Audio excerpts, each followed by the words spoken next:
Thank you all for coming here. I'm going to look on the steps because I can't believe how many people are here. Hi to all of you back there. And thank you.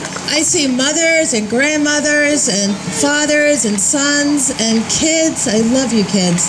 And I had the honor of riding the bus with some Rhode Island college students. I'm just so impressed. I know it's hard to take time off and to come here in the middle of the day on this windy but sunny day. So I came here to ask you to support the No Guns in School bill and the bill that would limit the number of rounds that one could buy for a high-capacity magazine to 10. As a teacher at Newtown at the time of the Sandy Hook massacre, I truly know what it's like to experience violence, gun violence in schools. December 14th, 2012 was a day that I will never forget. That day changed my life, as well as the lives of people who lived in Newtown forever. I was in lockdown for over 3 hours with 22 of my middle school students. Newtown Middle School is about 3 miles from Sandy Hook Elementary School, close enough to hear the sounds of nonstop sirens and helicopters coming from my silent classroom. We huddled together in fear, knowing only that something terrible had happened. There was absolutely no communication with me from administration, adults, police for over 3 hours. I decided to crawl under my desk away from my students and check my vibrating cell phone. It was lit up with multiple texts from my own grown children, my husband, my concerned friends, and my sister, a retired Connecticut teacher. She kept texting me over and over again, asking me to text her back that I was safe. Then she said the words I could not believe. There's been a shooting at Sandy Hook. Your friend, the principal, was shot, and possibly many children. In addition, she stated that the police think that there may be another shooter headed to schools. At that time, as time went on, the sounds of sirens outside did not subside. My students' faces went from bored to thinking it was just a dumb drill to afraid. My students asked me what was going on, and I said, like a good science teacher, the sounds outside indicate that we're in a real lockdown, and they rolled their eyes. I could not tell them the truth about what was happening, about the shooting. It was too much for me to bear and to try to keep a straight face and not tell these kids. In a whisper, I asked my students to find a happy place in their head and heart and to go there. As I prayed silently for God to protect us, I looked at 22 anxious faces and told them, if you find comfort in prayer or meditation, this would be a good time to use those tools to relax. I told them I would do everything in my power to keep them safe. Although the lockdown was extremely difficult and unsettling for my students and the students in all of the schools in Newtown, my colleagues at Sandy Hook experienced a nightmare situation that no child or teacher should ever have to be a part of.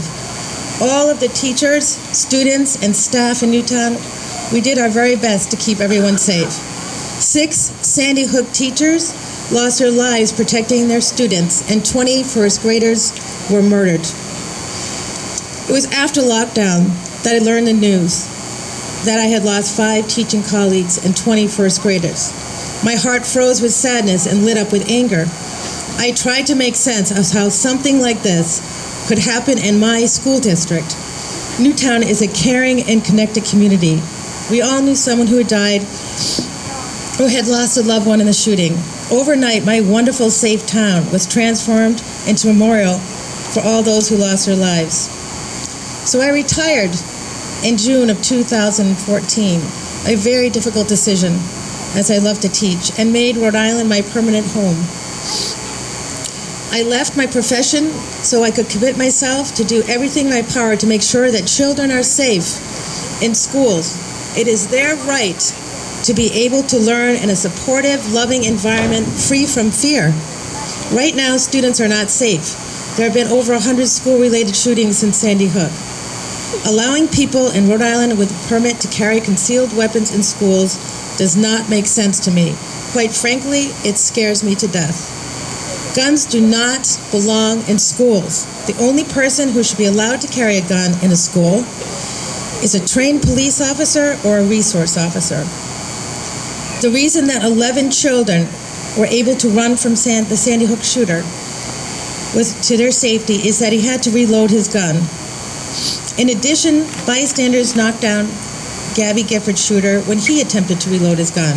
Limiting the rounds someone could carry would help to eliminate the potential for someone to massacre a large number of people. Supporting gun sense laws would save so many lives. Please understand that I am not against people buying guns for the purpose of hunting or protection. That is your right. I am for creating safe gun practices and instilling programs in schools to help prevent violence. Schools are supposed to be safe.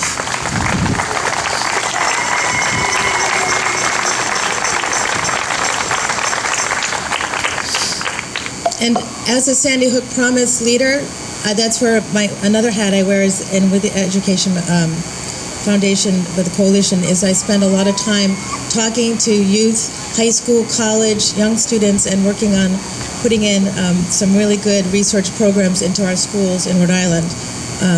That's what I'm doing right now. Schools are supposed to be a safe haven for our children. And over 32 years of teaching, I never worried about my safety or the safety of my students. Now I live with the reality that schools are not safe unless we do something about protecting our children and the educators who teach them. The place to begin with is the creation of sensible gun laws. My colleague Dawn Hushbrung, who was the principal of Sandy Hook and died running towards the gunner, and was killed, used to proclaim to us, her students and staff, when we were having some difficult times, she'd say, "Wendy, we just need to be kind to each other." And the children in her elementary school would often use those words.